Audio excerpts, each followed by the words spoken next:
Bien. Los hermanos de Córdoba lo van a tener que hacer después porque no pudieron entrar en tiempo y forma. Así que, bien. Vamos a continuar con la vida de José, porque vieron que no hay muy pocas historias en la escritura que sean tan dramáticas y tan apasionadas como la vida y la historia de José. ¿Notaron eso? ¿Se dieron cuenta?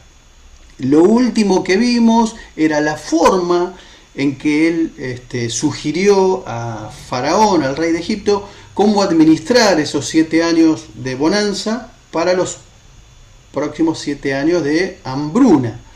Y cómo el rey dijo, bueno, esta es la persona indicada para que gobierne conmigo, que cogobierne, porque eso es lo que hizo José después, un cogobierno con el rey de Egipto. ¿Vieron qué interesante? De la cisterna del pozo al palacio. En 13 años, un carrerón, ¿no es cierto? Un carrerón.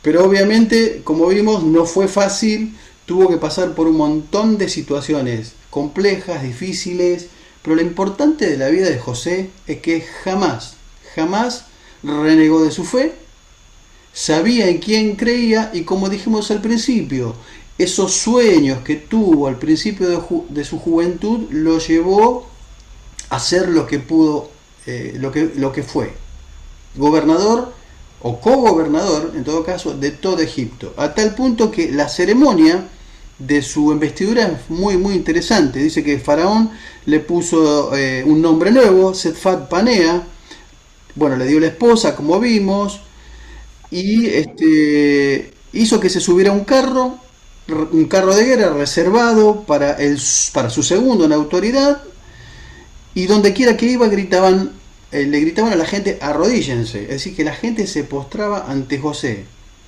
Y dijo, yo soy el faraón, pero nadie levantará una mano ni un pie en toda la tierra de Egipto sin tu aprobación, porque justamente le había dado el anillo. Recuerdan que el anillo tenía carácter legal, para sellar documentos, y bueno, eh, ¿Dónde está el anteojo? vimos que la tierra produjo lo suficiente para 14 años, para los 7 de abundancia y para los 7 de escasez.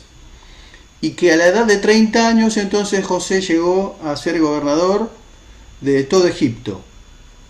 Es interesante el nombre que le pone a sus hijos. Sus dos hijos, va a tener sus dos hijos con esta hija de un sacerdote, de On. Pero es interesante y revelador el nombre que le pone a los hijos. A uno le pone Manasés y al otro le pone Efraín. Manasés, ¿qué significa? El que hace olvidar. El que hace olvidar. Y Efraín significa fructífero. Es revelador, es muy interesante el nombre que le pone, porque la vida de José es, como dijimos al principio, de un carácter cristiano como pocos. Un hombre perdonador, un hombre sin rencor, aunque vemos ahora que en la relación con sus hermanos, él arma una estrategia, pero en realidad es para ver lo que hay en sus corazones. Entonces, del 42 al 45 es el episodio donde José pone a prueba a sus hermanos. ¿Leyeron? ¿Leyeron algunos capítulos, sí? Sin que yo les haya pedido por el parcial. Entonces la gestión de José no solo salvó a Egipto de toda la hambruna, sino que estableció de alguna manera bases para que se reencuentre con sus hermanos. En esta administración de José, Egipto llegó a ser dueño de absolutamente todo. ¿Por qué? Porque la gente vendía propiedades, vendía lo que no tenía porque necesitaba de alimentos. Entonces, en esa época de crisis, José fue un buen administrador para enriquecer Egipto y la gestión, por supuesto, de la administración de Faraón. Entonces, como el hambre azotaba en toda la tierra, llegó a la casa de ¿quién? De Jacob, ¿no es cierto? El único lugar en todo el mundo donde había recursos para esta gran crisis era Egipto. Entonces venían de todas partes. Y entre ellos los hermanos de José. Porque también en Canaán, recuerden, se habían quedado sin comida. Entonces llegan a Egipto. ¿Vieron cómo es muchas veces el obrar de Dios, ¿no? Cómo se pone en marcha muchas veces el engranaje de la voluntad y el designio divino, la providencia de la cual habla tanto Pablo Hoff, la providencia, el es decir, ver antes qué es lo que Dios hace, ver antes nuestra vida como un mapa, y que nosotros no tenemos absolutamente a veces ninguna idea de lo que va a ocurrir con nosotros, pero el control de Dios está en todos, absolutamente en todos los eventos, como ocurrió con la vida de José. Entonces llegan de Egipto sin saber quién era el que gobernaba y se presentan ante José para suplicar por grano, por comida, ¿no es cierto? Y a que no saben qué hace. Adivinen qué hacen los hermanos de José. No adivinen porque es pecado, siempre le digo lo mismo. ¿Qué hacen? Se inclinan ante él. ¿Y qué se cumple acá? ¿Qué se cumple? Estaba en el parcial. ¿Qué se cumple? Espero que hayan contestado bien, pero ¿qué se cumple? Uno de los primeros sueños, que sus hermanos se iban a inclinar ante él. ¿Vieron? La voluntad de Dios es así.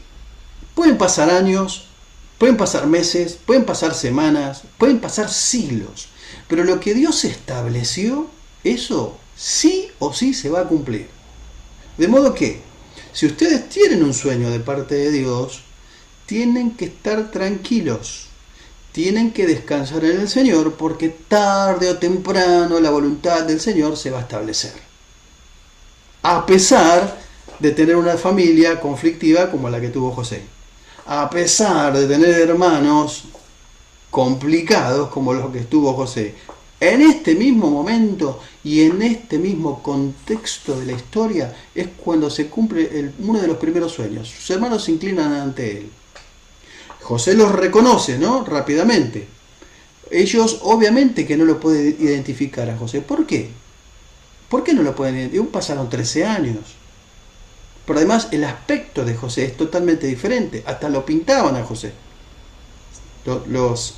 Los ministros, la gente de gobierno, tenía por costumbre ese tipo de cosas. Así que estaba totalmente desconocido José. Y el modus operandi, digo bien ahora, de José es muy interesante. Porque como dije al principio, él necesitaba saber qué había en sus corazones. A ver si de alguna manera habían cambiado. Entonces la primera prueba por la que los hace pasar es retener a Simeón como garantía. Y enviaron a buscar a Benjamín.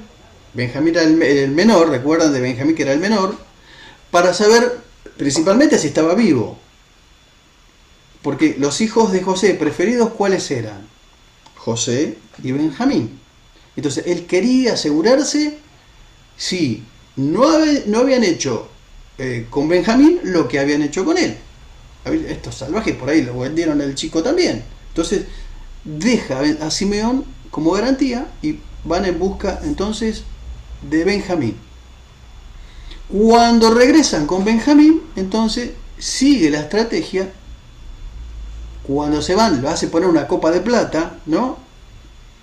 En el saco de Benjamín, y cuando descubren la copa de plata, tiene la oportunidad de ver si en realidad en esa ocasión lo iban a abandonar a Benjamín, porque él lo retiene, ¿no es cierto? Como lo acusa de ladrón, de haberle robado la copa. Entonces él quiere saber si en realidad qué van a hacer con el hermano menor.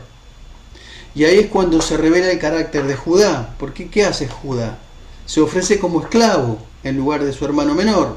Y él dice, mira, bueno, con todo respeto, ¿no? Le dice, bueno, yo soy mayor, yo como esclavo puedo servir mejor que él. De hecho, yo tengo familia, pero yo en realidad me pongo en lugar de él. Mi padre es un padre ya anciano, y si él es preciado por mi padre y mi padre ya tuvo un disgusto. Entonces es interesante cómo se revela acá el carácter de Judá, porque evidentemente fueron cambiando con el tiempo, y eso es lo que José quiere saber. Se pone entonces en el lugar del hermano y demuestra ahí un cambio de corazón, un cambio de actitud. Entonces, conmovido por la lealtad y el arrepentimiento, ¿qué hace José? No puede contenerse más y en un momento de profunda emoción se da a conocer. ¿Y pueden imaginar el lugar? ¿Pueden por un momento pueden imaginar el contexto? ¿Pueden ponerse por un momento en el lugar de José y de sus hermanos? La escena, ¿no? La escena. Bueno, lo primero que hace José es preguntar por su padre. Ellos estaban perplejos, no podían salir de su asombro. Y José los tranquiliza. ¿Cómo los tranquiliza José? José les dice: no estén afligidos, porque fue Dios quien me trajo hasta acá para salvarles la vida. Miren qué declaración de una persona sabia, madura, que entendía y conocía los planes de Dios y el propósito por la cual estaba en Egipto, y por todo lo que había pasado, por todas las vicisitudes y complicaciones que había pasado en la casa de Potifar, en la cárcel. Entonces los instó rápidamente a ir a Canaán y traer a su padre. ¿Por qué? Porque se agudizaba el tiempo de la crisis, ¿no es cierto? Trae a su padre Jacob y a su familia, donde podían estar seguros. Cuando recibe la noticia Jacob, ¿qué ocurre? Cuando recibe la noticia de que su hijo, nada más y nada menos, es el segundo de Egipto y cogobierna con Faraón, imaginen, casi le agarra un infarto al viejo, ¿no? Bueno, entonces emprenden el viaje y el reencuentro con su padre y su familia es muy emotivo.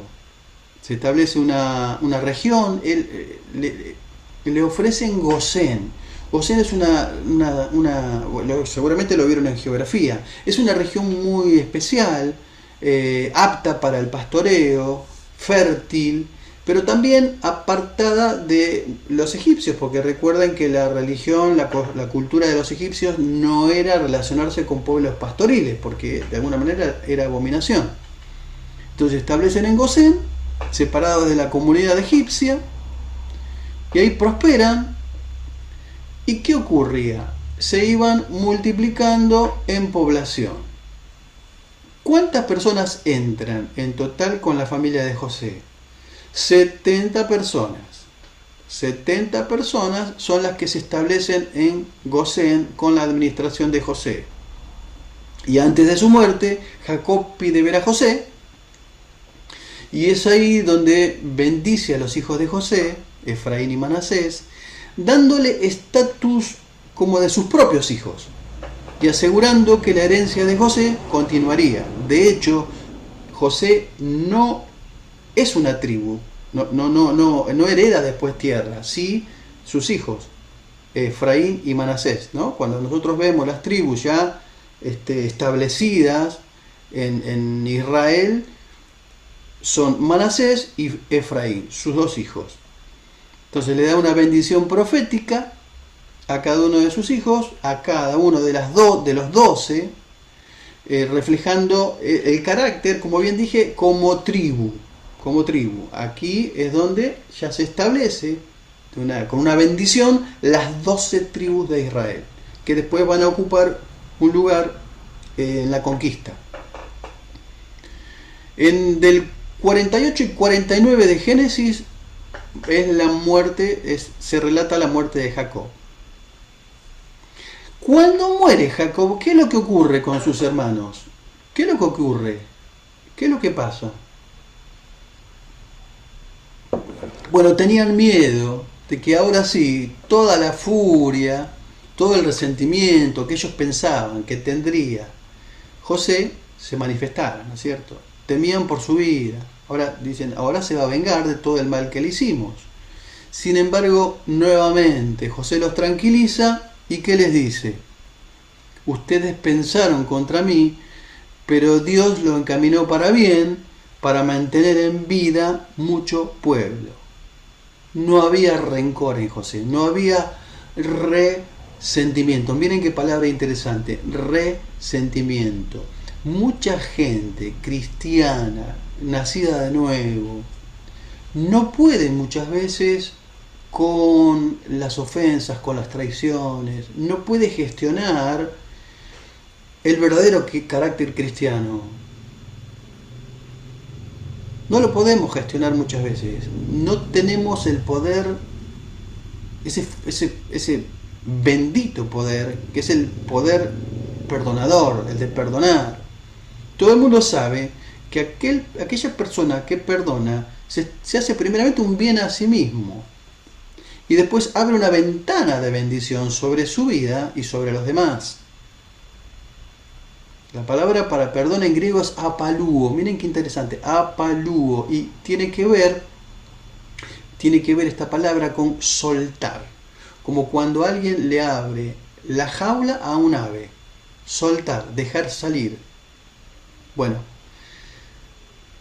toda la vida de José manifestó ese carácter perdonador, ¿no es cierto? A pesar de haber puesto de alguna manera en prueba a sus hermanos, porque obviamente quería saber acerca de su familia y cómo ellos habían evolucionado o no a través del tiempo. Bueno, para mantener vida mucho pueblo. O sea, ustedes no me trajeron acá, en realidad Dios me trajo. ¿Para qué?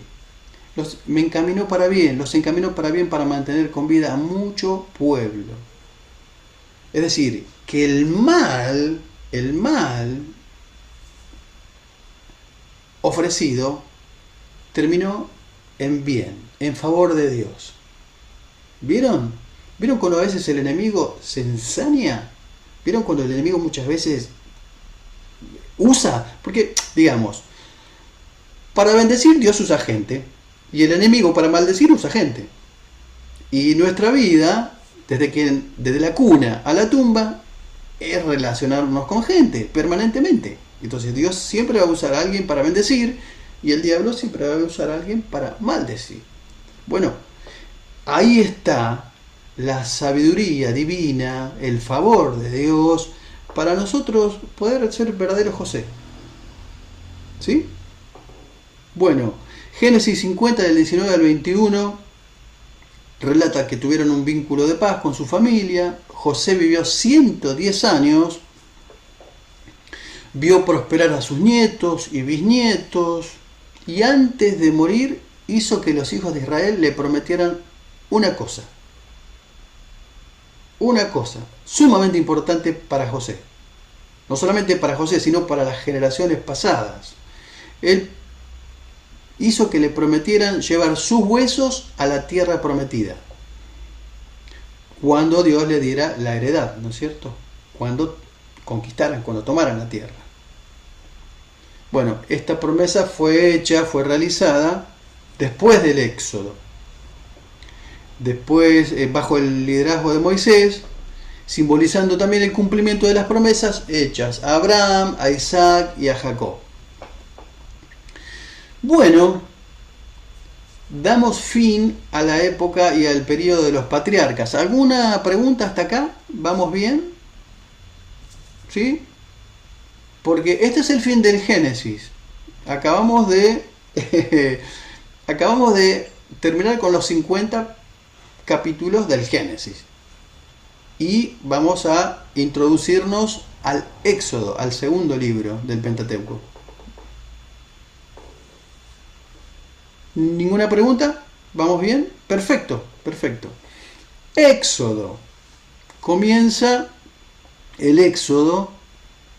Ustedes saben que el nombre viene de la Septuaginta, de la versión de los 70, como dijimos al principio, de los que escribieron el Pentateuco, los 72 rabinos.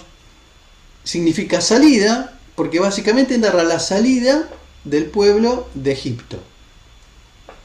Y la relación que tiene con el Pentateuco es fundamental, porque une la historia de los patriarcas, de los hebreos, con la figura de Moisés, que domina el relato del Éxodo.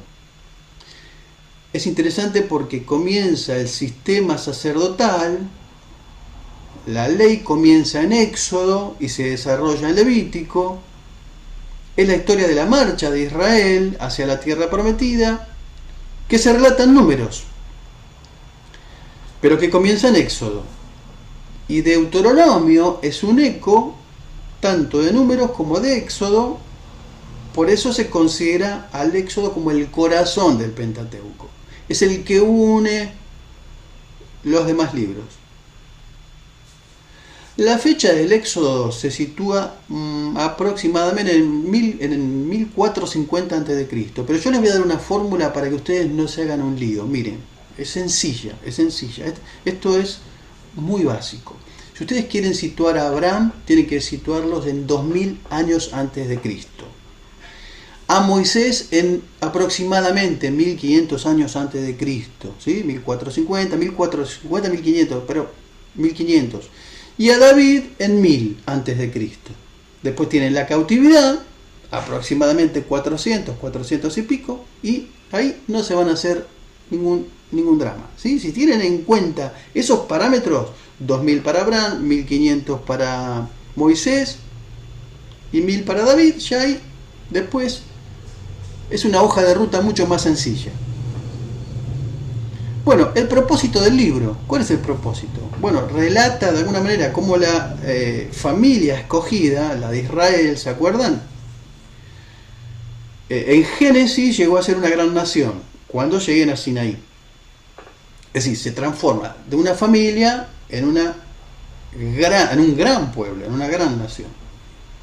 Y registra, quiero decir, dos eventos sumamente importantes, trascendentales. La liberación de Egipto y la entrega del pacto en el monte de Sinaí. ¿Cuál es el tema? Lo tienen en el libro, yo lo repito, pero para que simplemente hagamos un poquito clarificar un poquito la idea de la introducción.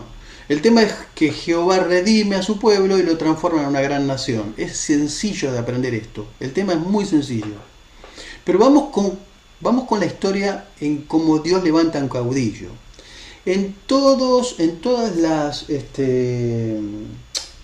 materias sobre el liderazgo, siempre me gusta decir que en todas las materias o carreras de liderazgo se debería estudiar a Moisés. Porque Moisés es el líder por excelencia. Es una persona que es formada en lo mejor de la cultura egipcia, en el palacio de Faraón. Ahora vamos a ver lo que dice Lucas porque Lucas es un historiador y describe cosas que no lo describe el Pentateuco. Pero Moisés es legislador, es profeta, es caudillo.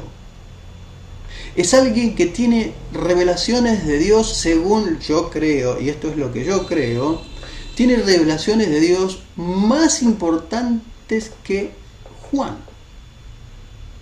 Más, en términos de revelación, más importantes y mayores que Juan en Apocalipsis, en la revelación, ¿no? Bueno, los primeros 5 versículos del Éxodo, los primeros 5 versículos del Éxodo, es como si se contara la historia. ¿Vieron cuando comienza una serie? ¿Cuántos ven serie de Netflix acá? Levanten la mano. No se van a ir al infierno, tranquilos. Bueno, o sea, cualquier serie que vean. ¿Vieron que hacen como una introducción del capítulo anterior? Bueno, eso es lo que hacen los 5 primeros versículos del Éxodo. Es una introducción a la historia del Génesis. Lo que ocurrió. Y dice, estos son los nombres de los hijos de Israel que entraron en Egipto. Con Jacob, cada uno entró con su familia. Rubén, Simeón, Leví, Judá, Isaacar, Zabulón, Benjamín, Dan, Neftalí, las 12 tribus, ¿no? Todas las personas que le nacieron a Jacob fueron 70, como bien dijimos. Y José estaba en Egipto, y murió José, y todos sus hermanos, y toda aquella generación. Y los hijos de Israel fructificaron y se multiplicaron, y fueron aumentados y fortalecidos en extremos, y se llenó la tierra de ellos. Bueno, pero además el dato adicional, y que es de alguna manera uno de los datos más importantes, es que dice que se levantó un faraón que no conocía a José. Claro, pasaron más de casi 400 años de historia, ¿no es cierto? Pero ¿no les resulta extraño que en los anales de la historia de los años no quedaran registrado lo que pasó con José? Si hay datos arqueológicos que hablan acerca de lo que ocurrió en Egipto y de alguna manera de la administración de José en Egipto. Dice, se levantó un faraón que no conocía a José. ¿Qué se refiere a esta frase? Que básicamente no se acordaban que José, bajo su administración, salvó a todo Egipto, que estaba condenada a morir de hambre, a una crisis terrible. ¿Qué pasa cuando los pueblos no tienen memoria y no se acuerdan de lo que ocurrió en el pasado? Sobre todo con personas o personajes que le hicieron un bien al pueblo. ¿Qué ocurre? ¿Qué ocurre cuando una nación no tiene memoria de sus próceres, de aquellos que hicieron de alguna manera grande la nación? ¿Qué ocurre? Bueno, ocurren dos cosas. Básicamente es que se repiten los errores del pasado y que de alguna manera los pueblos terminan perdiendo su identidad por no tener memoria, ¿no es cierto? Pero bueno, lo que ocurre es que este faraón, que además de no reconocer y no tener en cuenta lo que ocurrió con la gestión de José, aparentemente es un rey de Egipto bastante inseguro, porque dice: he aquí el pueblo de los hijos de Israel es mayor y más fuerte que nosotros. Ahora, mayor sí, más fuerte es discutible, ahora después lo vemos. Ahora seamos sabios para que no se multiplique y viniendo guerra se una a nuestros enemigos y pelee contra nosotros y se vayan de la tierra. ¿Tiene sentido? ¿Tiene sentido? Nosotros tenemos que entender ahora que el pueblo, todo Israel, como creció y se multiplicó, se habla de 600.000 hombres y se entiende aproximadamente, quiero decir, que es un pueblo de casi 3 millones de personas. Es decir, que había crecido. Entonces, ¿qué hacen? Comienza una presión sobre el pueblo. Comisarios de tributos, ¿no? Como hacen normalmente algunos gobiernos, impuestos, ¿no? Típico de gobiernos controladores. Edifican para Faraón ciudades de almacenaje, como Pitón y Ramasés. Pero dice la Escritura que cuanto más lo oprimían, tanto más se multiplicaba. Y esa siempre fue la genética de la iglesia.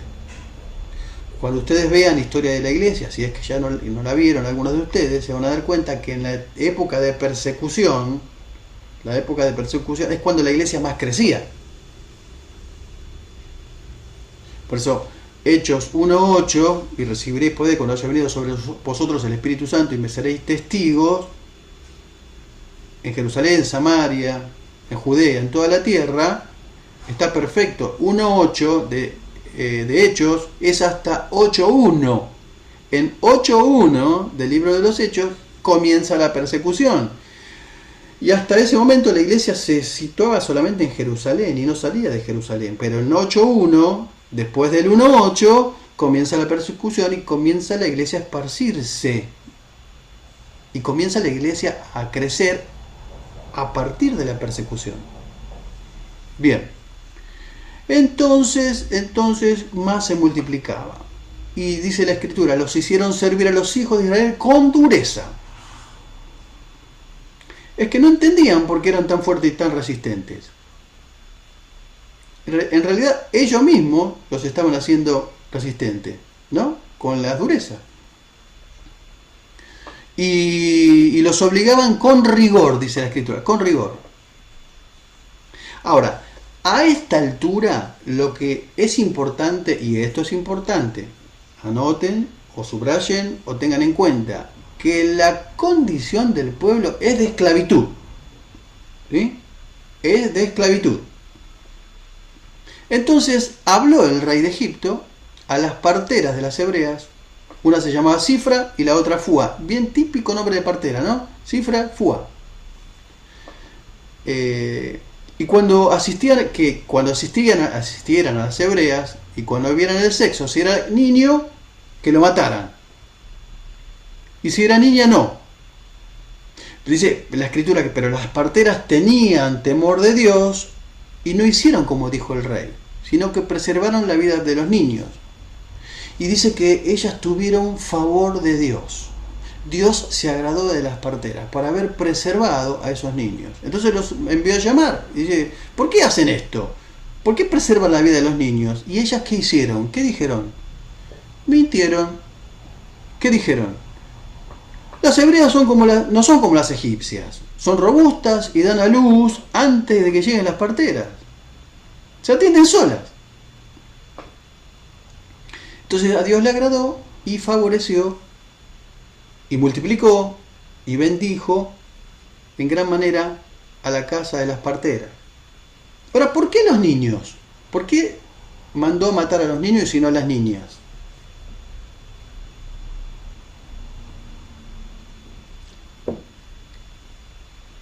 Porque el hombre es más apto para la guerra, ¿no? Y estaba, digamos, la inseguridad de la conspiración de que se alíen a enemigos y vayan en contra del pueblo, de Faraón. Ahora, la matanza de los niños fue dado según la historia por un tal Tutmosis III. Miren qué nombre de enfermedad terminal, Tutmosis III.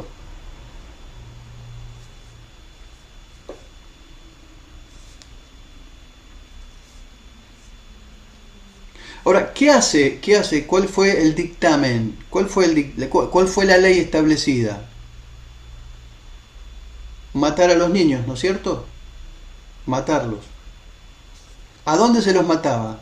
¿A dónde se los arrojaba? Al río. Al Nilo. Vamos a ver que el río Nilo también fue una especie de deidad para ellos. Entonces,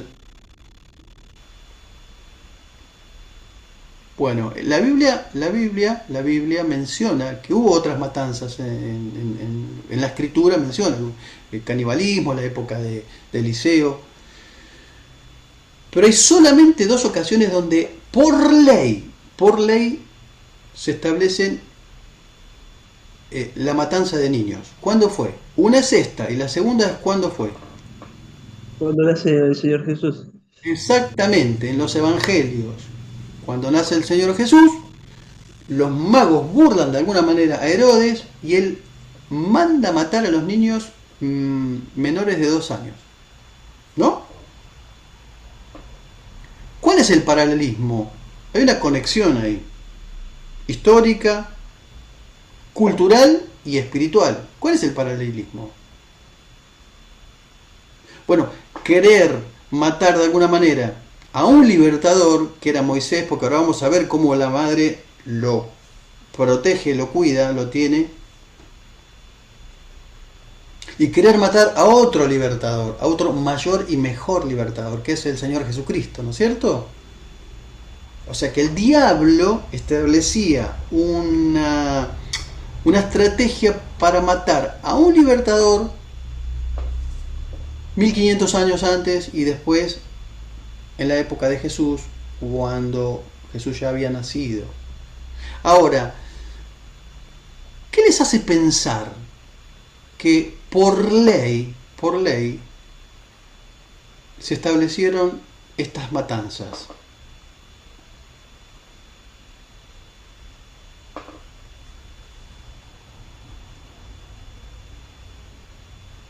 Se refiere a la época actual. Y Exactamente, bueno, Hugo. ¿Qué diferencia hay con nuestra época? ¿Qué diferencia hay con nuestra época? la diferencia es que ahora le está legalizado el aborto. Exactamente, la diferencia es que ahora ni siquiera lo dejan nacer a los niños. Está legalizada la muerte.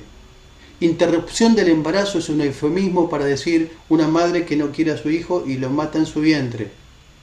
No existe tal cosa. No existe tal interrupción. Es muerte deliberada sobre una persona antes de nacer. Se legaliza la muerte. O sea, que esta época va a ser recordada, va a ser por la época de Messi, por la época de Cristiano Ronaldo, por la época de las redes sociales, ¿no es cierto? Por la era de la tecnología, acá en la tierra, pero en el cielo será recordada, por decirlo de alguna manera, como la generación que más mató a niños.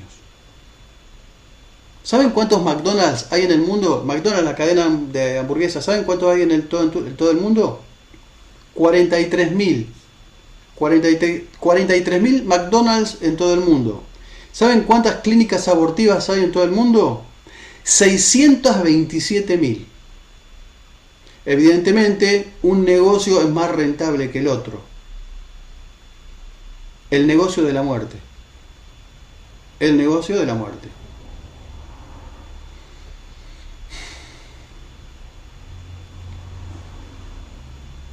$73 millones de abortos por año hay en todo el mundo. Díganme si esto no es un verdadero genocidio. Hoy se habla de genocidio como una palabra tan liviana, ¿no es cierto?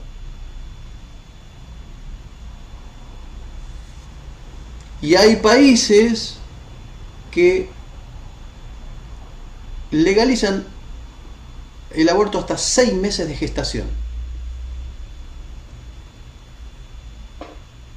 Lamentablemente pasa la vida, pasan las cosas, y la verdad que los cristianos muchas veces no tomamos conciencia, no entendemos la dimensión de lo que pasa, de lo que ocurre en el plano espiritual con algo tan terrible como es la muerte de un individuo. Es un individuo. La vida comienza en la concepción. Es biología, no es ideología.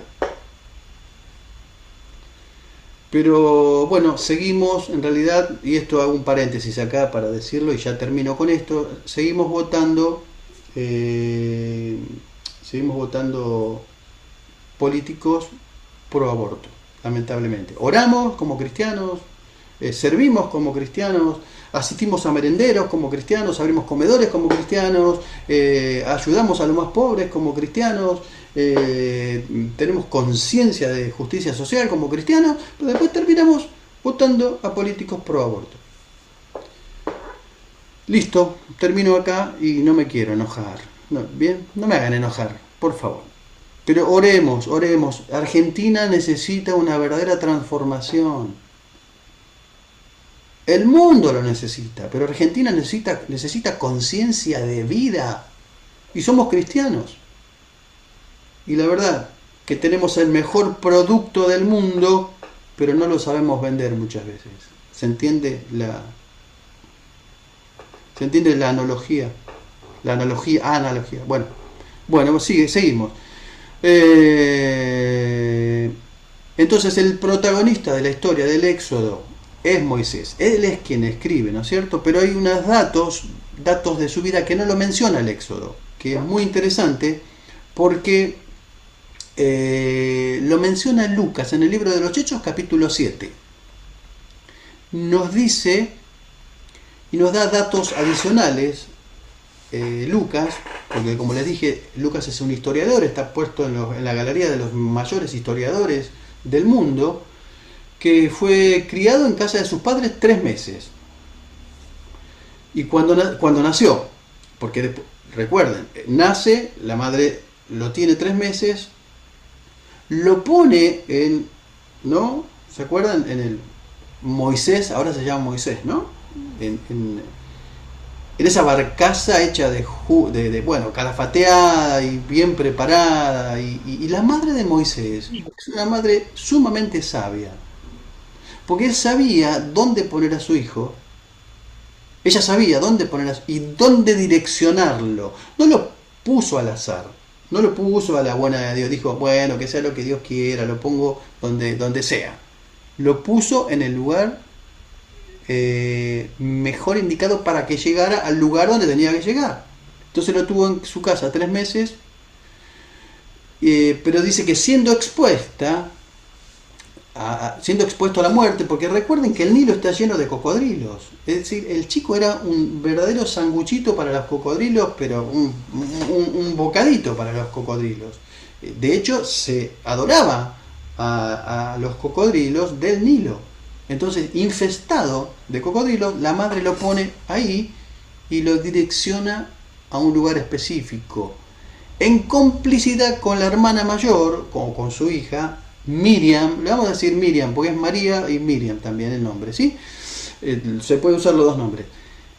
Para que, digamos, se lleve a cabo una planificación, algo que habían planificado. Entonces, la hija de Faraón lo toma, lo recoge, lo toma como y lo prohija, ¿no?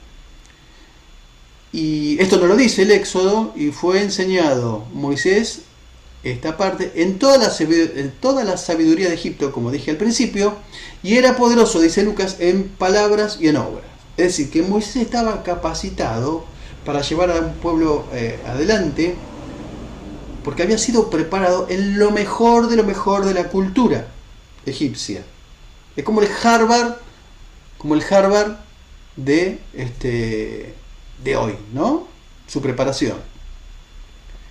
Y a la edad de 40 años, mire que da hasta edades, a la edad de 40 años le vino el corazón visitar a sus hermanos, los hijos de Israel. Sabía que eran hebreos. ¿Por qué? Porque la mamá, ella lo tuvo hasta los 7 años aproximadamente. 3 meses después, no le quedó otro remedio que ponerlo en el Nilo. Una pregunta, ¿la mamá no lo podía haber vestido de mujer y tal vez zafaba? ¿No lo podía haber trasvestido y tal vez zafaba? ¿Qué piensan ustedes?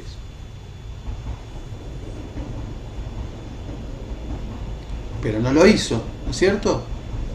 Bueno, lo tuvo hasta los 7 años, porque cuando lo toma, la hija de Faraón del río le pone por nombre Moisés.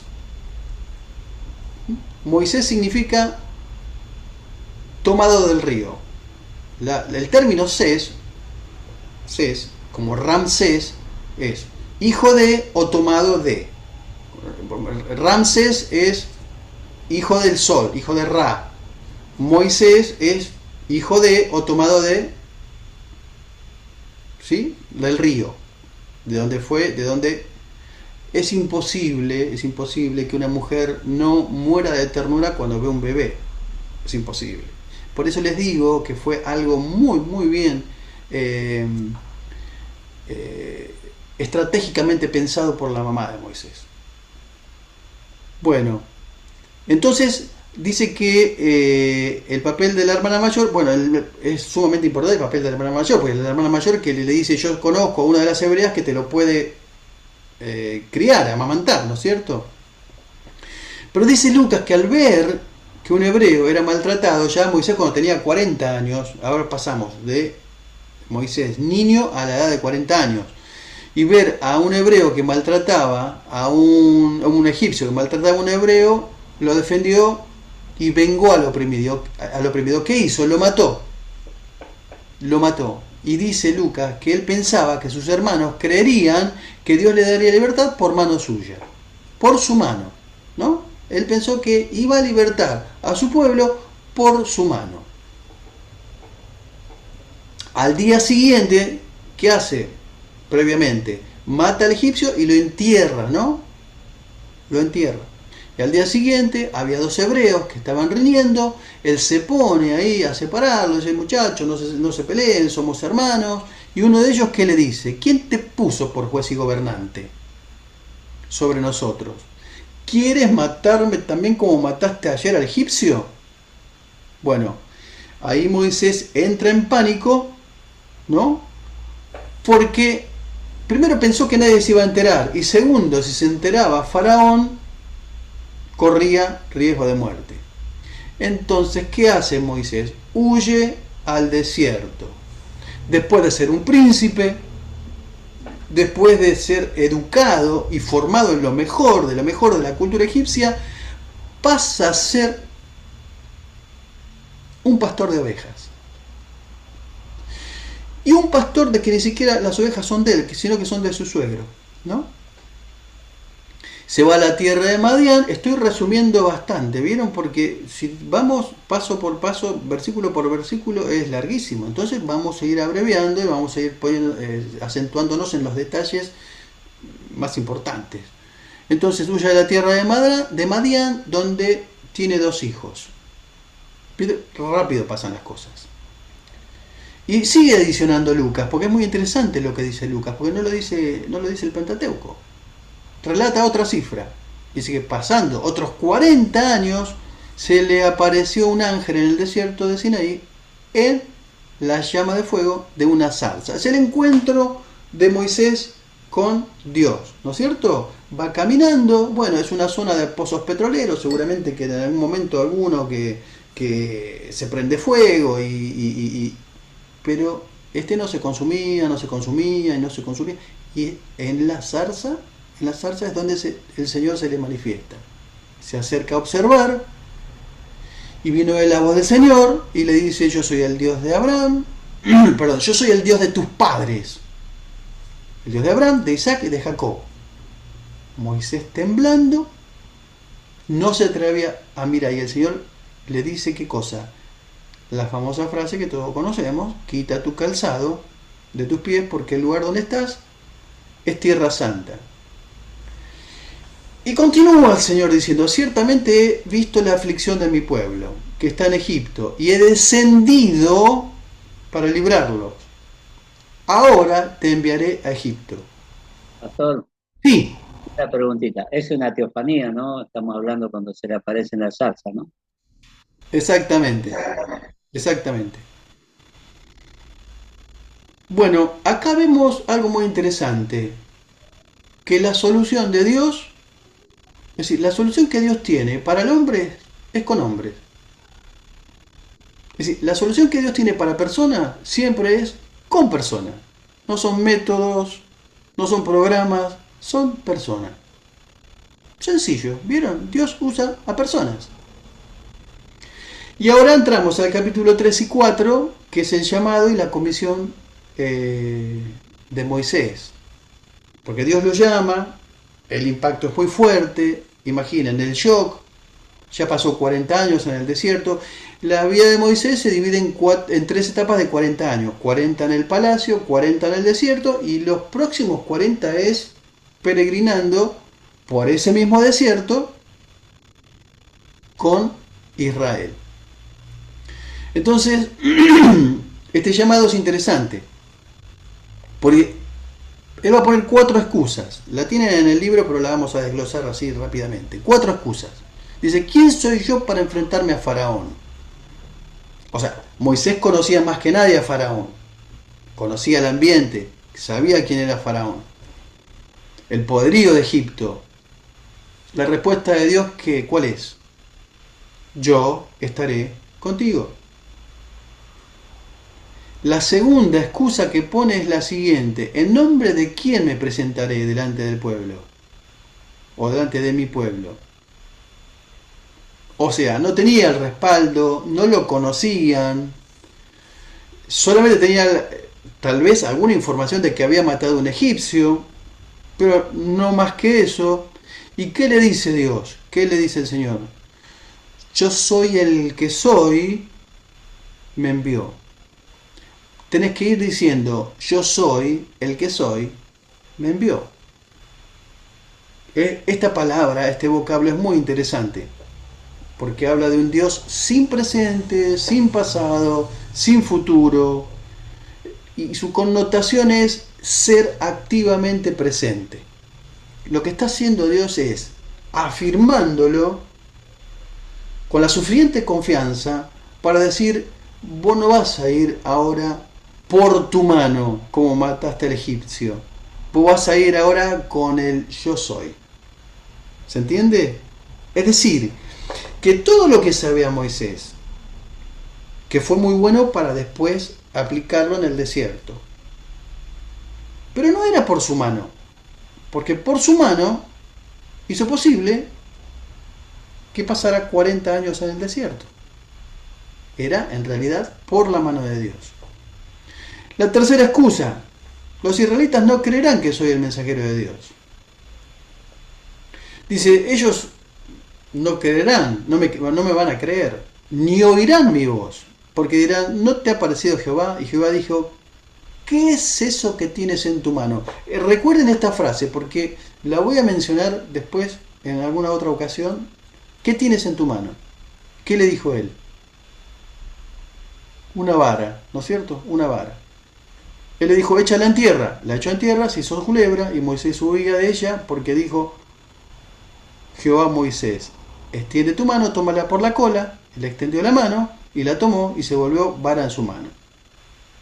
Por esto creerán que se te ha aparecido Jehová, el Dios de tus padres, el Dios de Abraham, de Isaac y de Jacob. Este episodio encierra algo muy interesante. Muy interesante. ¿Qué tienes en tu mano?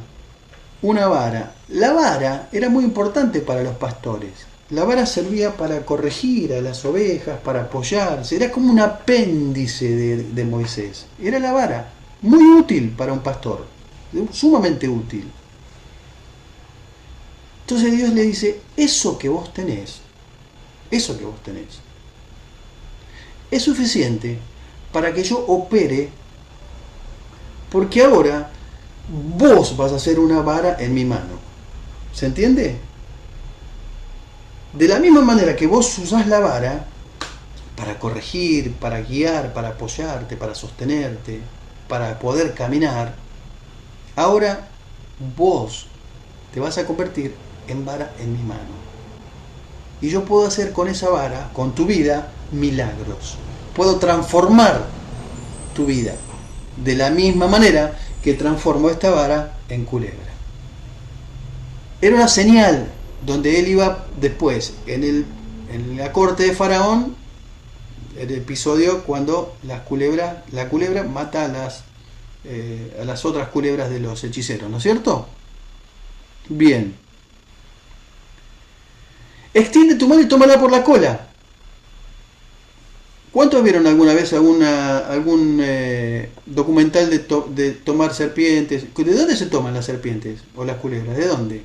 ¿De la cola o de la cabeza? Normalmente si la tomás de la cola se da vuelta y pica, ¿no es cierto? ¿Sí o no?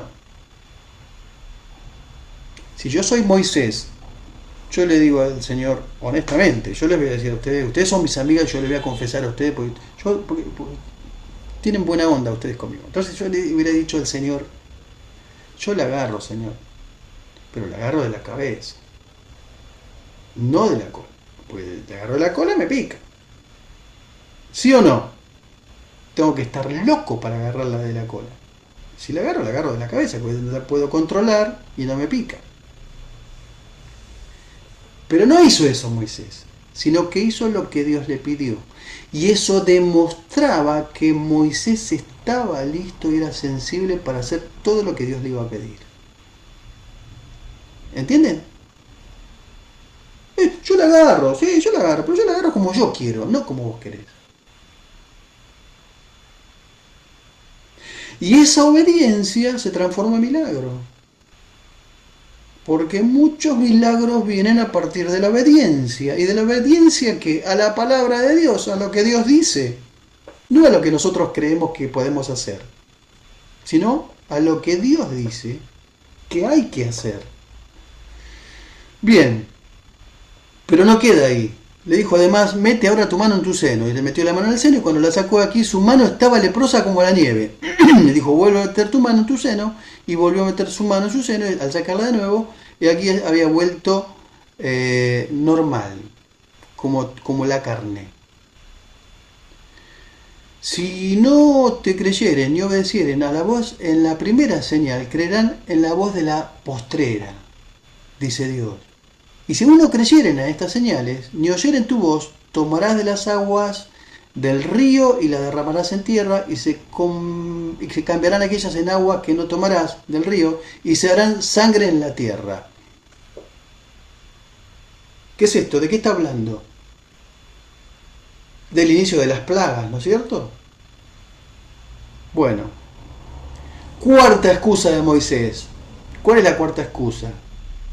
Es como que le quería escapar, ¿no es cierto?, a la responsabilidad de alguna manera. No tengo facilidad de palabras. Bueno, acá hay dos teorías. La que históricamente se dijo que Moisés era tartamudo, y es algo en lo que yo no creo, pero ustedes pueden creer lo que dicen, lo que se dijo históricamente, porque nos acaba de decir Lucas que era poderoso en palabras y en obras, ¿no es cierto? Y cuando se formaba la gente en las cortes, en lo bélico, en lo militar, también se les enseñaba en lo discursivo, en lo retórico, en lo discursivo, ¿no es cierto? ¿Cómo hablar? Entonces, Lucas dice que era poderoso en palabras y en obras. Y acá dice él que es no tengo facilidad de palabras. Para mí es una excusa. Pero ustedes pueden creer lo que se dijo históricamente, que era tartamudo. Yo no tengo problema con eso. No le voy a tomar el examen. No le voy a tomar un parcial con eso porque no. Es interpretación que no salva ni pierde. Jehová le respondió: ¿quién te dio la boca?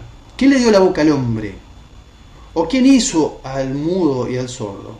Al que ve y al ciego. ¿No soy yo Jehová? Ahora pues ve, y yo estaré en tu boca y te enseñaré lo que hayas de hablar. Y él dijo: ay Señor, envía, te ruego, por medio del que debes enviar. Es decir, no quería saber absolutamente nada con respecto a presentarte ante Faraón. Entonces dice: Jehová se enojó, Dios se enojó, miren, porque está negando algo, una facultad dada por Dios, ¿no? Y no hay peor cosa que una persona negadora que no tenga la estima suficiente cuando Dios le da potencial a esa persona y le da dones y talentos. Dice: bueno, ¿no conozco yo a tu hermano Aarón, levita, el que él habla bien, y aquí que él saldrá a recibirte, y al verte se alegrará en su corazón? Tú hablarás a él y pondrás en su boca las palabras, y yo estaré con tu boca y con la suya, y os enseñaré lo que hayáis de hacer. Bien. 17 es interesante. Tomarás en tu mano esta vara con la cual harás señales. Bien. Ya conocemos el episodio cuando se presenta ante Faraón y gestiona la salida del pueblo. La señal con la vara, como la culebra de él come a las culebras de los hechiceros, porque obviamente había un mundo espiritual, como lo hay hoy, donde el diablo hace ciertas señales que confunden, pero mayor es el poder de Dios que contrarresta y aplasta al poder de Satanás. Pero entonces comienza de alguna manera su retorno a Egipto. En este viaje del 24 al 26 parece que Dios lo quiere matar. Hay un episodio en que se enferma y parece que el relato da a entender como que lo quiere matar. ¿Por qué? ¿Por qué? Porque es una advertencia a la circuncisión de su hijo. ¿Se acuerdan que era la señal del pacto? Él no podía presentarse ante el pueblo sin haber circuncidado a su hijo. Y en este viaje se une Aarón con él y van a los hijos de Israel. Y comienza el conflicto con Faraón. Del capítulo 5 al capítulo 11 narra entonces el Éxodo todo el conflicto con Faraón. La primera pregunta que surge es: ¿por qué exige Dios de Faraón permiso? Porque la primera entrevista es para ir al desierto por 3 días. ¿Se acuerdan? Cuando la salida de Dios, en teoría, era permanente. Eso era lo que Dios le había dicho, ya había profetizado por medio de Abraham. Es como de alguna manera que Dios comienza a trabajar el corazón de Faraón como de menor a mayor, ¿no? Comienza con 3 días. Y esa respuesta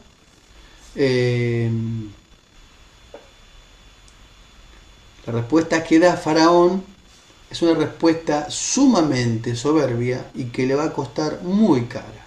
Lo que dice Faraón es lo siguiente: ¿quién es Jehová para que yo oiga su voz? Bueno, los faraones eran vistos como semidioses, hijos de Ra, el dios solar de Egipto. Entonces, especula el faraón y dice, bueno, estos tipos están demasiado ociosos, ¿no? Con lo cual agravó sus cargas, negando la paja para hacer ladrillo, y esto comenzó de alguna manera que los israelitas se dieran cuenta que solamente Dios podía liberarlos, porque ya las cargas eran pesadas. Recuerden, la situación era de esclavitud, pero obviamente antes culpaban a Moisés, porque de alguna manera fue él el que hizo posible que agravaran sus cargas. Moisés va a Jehová. Entonces, bueno, hubo este conflicto entre los israelitas, entre los hijos de Israel, quiero decir, y Moisés. Entonces ahora Dios va a contestar la respuesta de Faraón por medio de las plagas. Lo que va a acontecer ahora, lo que va a ocurrir ahora, es una contienda personal. Miren lo que les digo, personal entre Dios y Faraón. ¿Por qué? Porque Dios le dice a Faraón lo siguiente: ya te he dicho que dejes ir a mi hijo para que me sirva. Ya te he dicho que dejes ir a mi hijo para que me sirva. Lo estás esclavizando. Israel vino a ayudar. José vino con su gestión a salvar a este pueblo. Rescató al país de la crisis, de la hambruna. Y no lo reconocieron. Es decir, si no es por José, Egipto hubiera desaparecido de la faz de la tierra como nación. No hubieran tenido los recursos para hacer todo lo que hicieron. ¿Cómo se engrandecieron? Todo lo que hicieron. Ahora, dejá salir a mi pueblo, porque si no dejás salir a mi pueblo, le dice Dios a Faraón, voy a matar a tu primogénito. Es una cuestión personal entre Dios y Faraón. ¿Se acuerdan la promesa hecha de Dios a Abraham? Bendeciré a los que te bendigan, maldeciré a los que te maldicen. ¿Vieron? Parte de las promesas de Dios que sí o sí se cumplen siempre. Bueno, la respuesta de Dios es por medio de las plagas. La definición para plagas es dar golpes, herir, pero también se puede entender como señales o juicios. Los están esclavizando durante 430 años, nadie se acuerda de José, y encima matan a nuestros niños. Ese es el planteo lógico. Entonces, cada plaga es un desafío a los dioses. Como ellos adoraban a fenómenos de la naturaleza, cada plaga es un golpe a los dioses, una censura a la idolatría. Rendían culto los egipcios a la fuerza, les digo, como dije, como el Nilo, de la naturaleza, como el Nilo, el sol, la luna, el toro y demás hierbas. Y el orden es el siguiente. La primera plaga es al Nilo, ¿no? Las aguas del Nilo se convierten en sangre.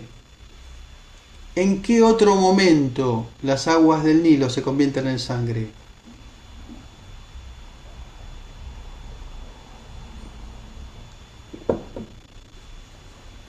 ¿En qué otro momento?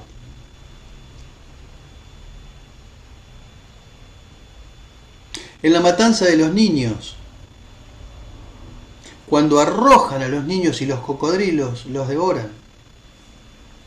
Se tiñe de sangre. Otra vez, ahora, en esta ocasión, Dios como que trae a la memoria ese mal que han hecho y es un golpe a Api, el dios de las inundaciones del Nilo. El Nilo se inundaba y cuando bajaba el río dejaba una fertilidad en las riberas donde se sembraba, y esa era una parte muy fértil para el cultivo. La segunda plaga es sobre la tierra. Infección de ranas. Los egipcios también relacionaban a las ranas con Api. Adoraban también. Hay figuras, jeroglíficos, no sé si vieron datos arqueológicos donde hay ranas dibujadas. La tercera, piojos o mosquitos. Algunas versiones dicen mosquitos, otras dicen piojos. El polvo de la tierra, también considerado sagrado, se convirtió en verdaderos insectos molestos. ¿Vieron acá en verano cuando tuvimos esa cuestión con los mosquitos, que el off se fue a las nubes y que era insoportable? ¿Puede imaginar todo un país así, toda una nación así? Insoportable. La cuarta, enjambre de moscas o tábanos. Algunas versiones dicen tábanos. Otro tormento para los egipcios. La quinta es muerte al ganado. La quinta plaga tiene que ver con muerte al ganado. Amón es un dios adorado. Tiene la figura de un carnero. Vamos un poquito más rápido. La 6 es de cenizas, que los sacerdotes se lo esparcían como... ¿Volvimos? ¿Me escuchan? Perfecto. Bueno, tuvimos una interrupción, un pequeño corte. Cenizas, entonces dijimos, la séptima es la de granizo. Unas tormentas terribles devastaron la vegetación, destruyó toda la cosecha, cebada, lino, mató animales. Se dice que los siervos de Faraón fueron cautos, algunos que fueron cautos, y tuvieron temor de la palabra del Señor e hicieron huir a sus criados y guardaron parte del ganado y lo salvaron. La número 8 es de langosta. Venía de un viento oriental y consumió todo o lo poco que quedó de la destrucción del granizo, ¿no es cierto? Isis y Serapis eran protectores de Egipto, eran las deidades protectoras de Egipto, o sea que estaban en ridículo, evidentemente estaban dormidos. Y la 9 es una de los golpes más duros para Egipto y para Faraón, porque es la de tinieblas, de las más letales en contra de las falsas deidades. Las tinieblas. Ra era el dios solar y se vio derrotado con esta plaga, porque recuerden, Faraón mismo era considerado hijo de Ra, hijo del dios Sol. La 10ª es la última plaga y la más contundente y la más significativa, porque es la plaga y la muerte sobre los primogénitos. Dios le había advertido, ¿se acuerdan? Si no dejaba salir a su hijo, Israel es su hijo, si no dejaba salir a su hijo al desierto, iba a matar a su primogénito. Se calculan que las plagas aproximadamente duraron un año. Las primeras 3 sí azotaron a los hebreos. Las primeras 3 afectaron a los hebreos. ¿Por qué? ¿Por qué creen?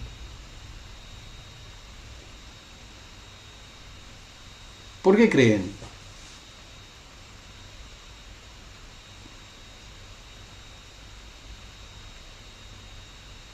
Bueno, porque Dios tenía... Puede ser porque ellos ya estaban, digamos, acostumbrados, digamos, a esas deidades también.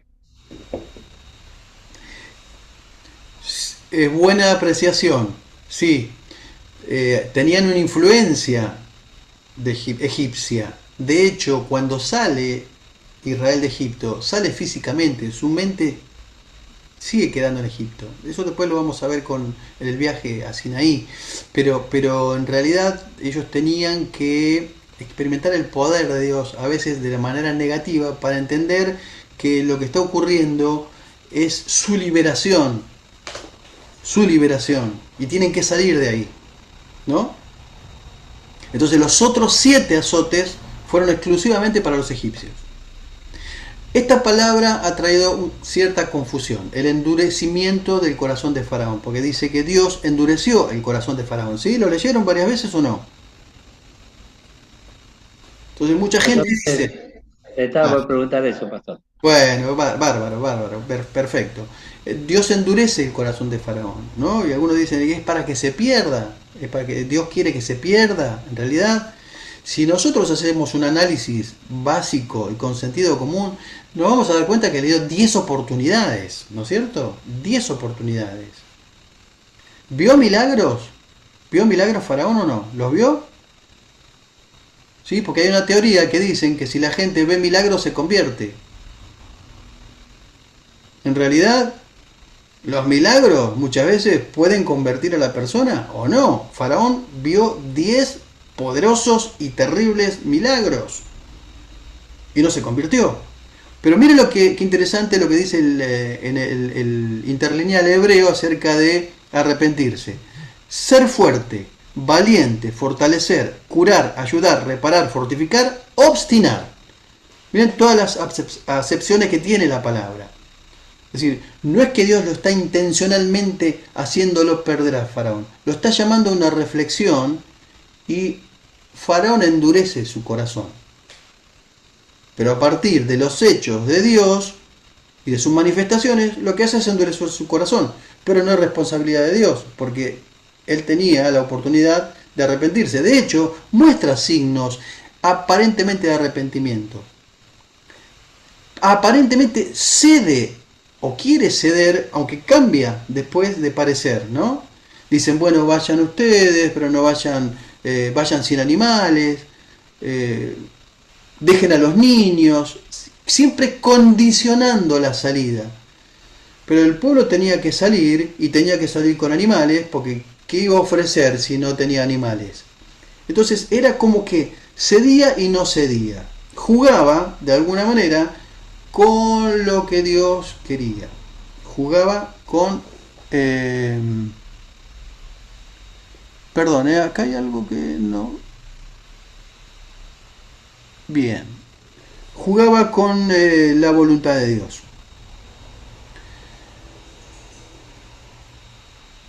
Espere que... estoy volviendo.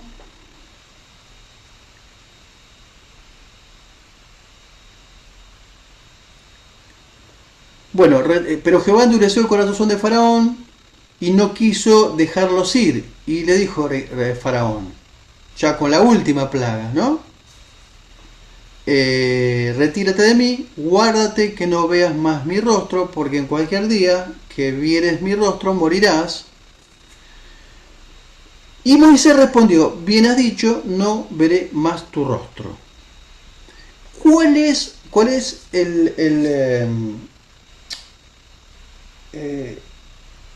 ¿por qué sale Israel de Egipto? ¿Cuál es el medio para salir? ¿Cómo se establece esta última plaga? Con la Pascua. La Pascua.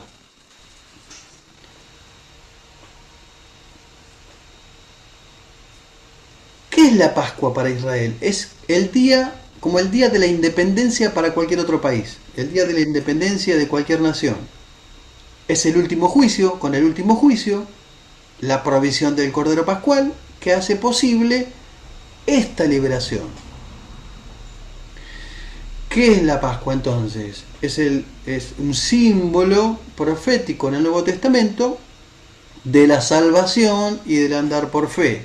Se constituyó la Pascua el primer día del año religioso, es decir, el primer día del año religioso es Pascua, y los hebreos lo conmemoran como el día nacional, o el comienzo de la vida nacional. Esto ocurre en el mes de Aviv o Nisan. coincide con Jesús, ¿no? Coincide con la crucifixión, ¿no? ¿No se estaba por festejar la Pascua también en la crucifixión de Jesús? Es en el tiempo de la Pascua. Sí, sí, sí. Es en el Coincide, tiempo de la Pascua. Exactamente. Ahora vamos a ver el paralelismo, el simbolismo, el significado, que es sumamente importante y atractivo. Pero comienza en el mes de Aviv o Nisan, que para nosotros es marzo o abril. ¿Qué significa Pascua? Todo el mundo ya es popular, ¿sí? Pasar por alto o pasar de largo es el significado de Pascua, ¿no? ¿Por qué? Porque tiene que ver cuando el ángel vengador pasó por la casa de los hebreos, que tenía los dinteles o los marcos pintados con la sangre, ¿no? Había un rito, un sacrificio que tenían que hacer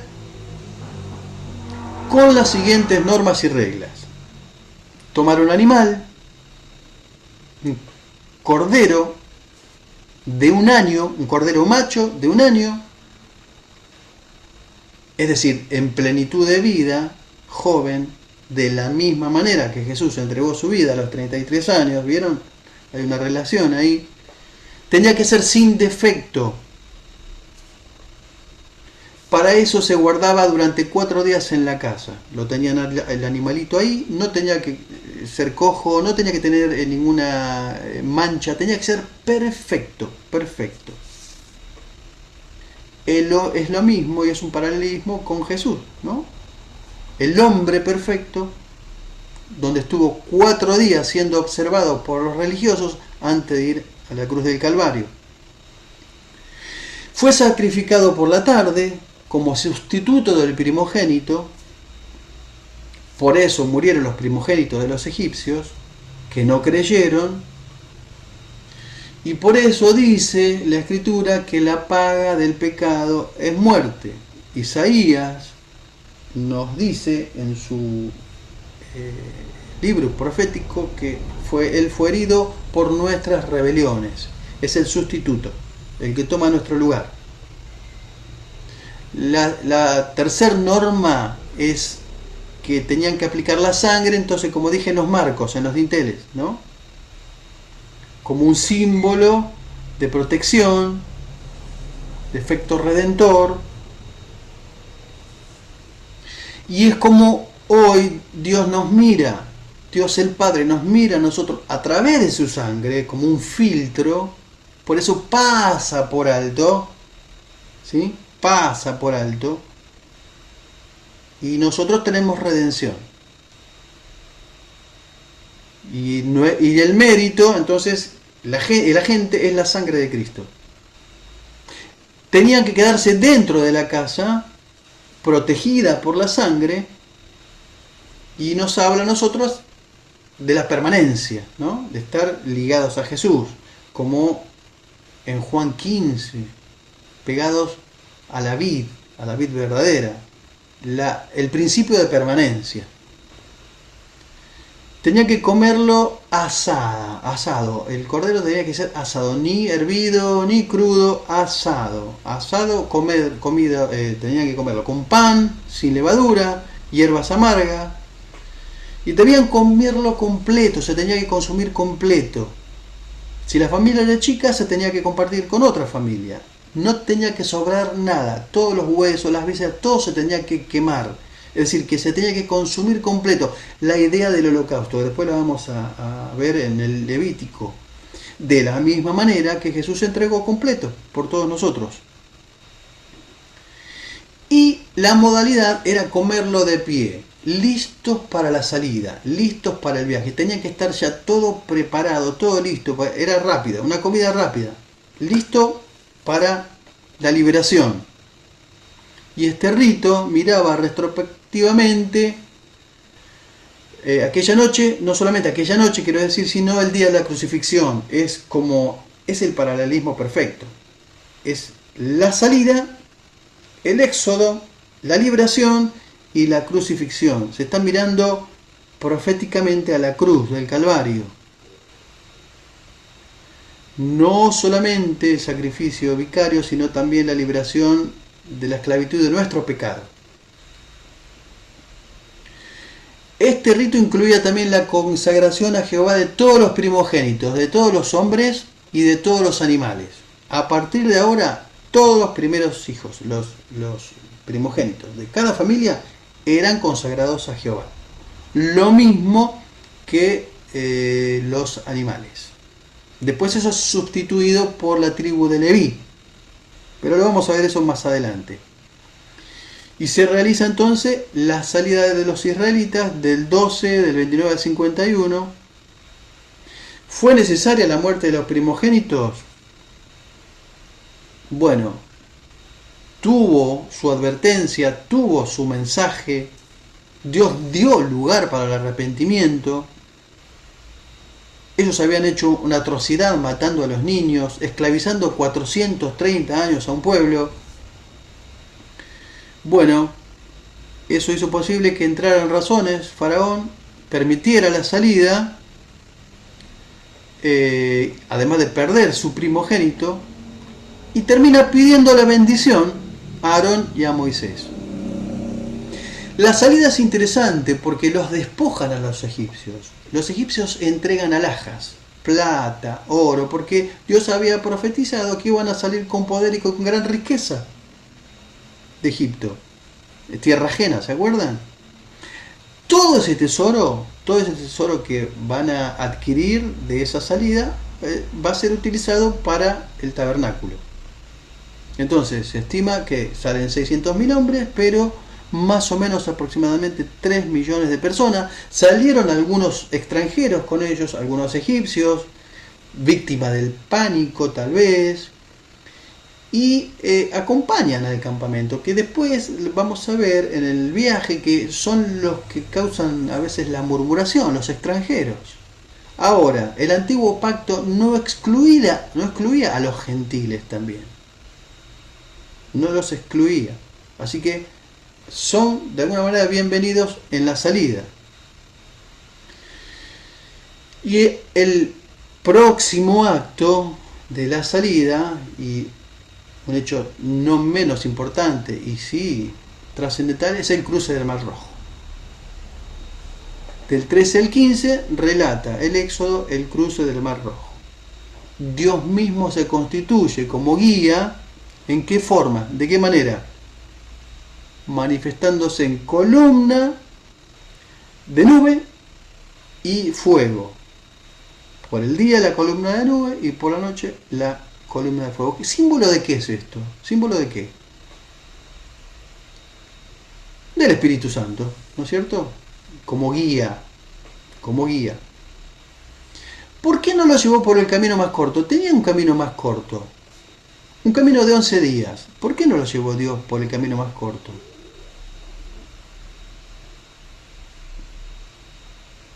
Bueno, estaba cerca la tierra de los filisteos, tenía miedo, o mejor dicho, tenía miedo. Dios no tiene miedo, procuraba que ellos no tuvieran miedo y quisieran volverse enseguida a Egipto. Cuando hubiera la guerra, no estaban preparados, iban a querer volverse a Egipto inmediatamente.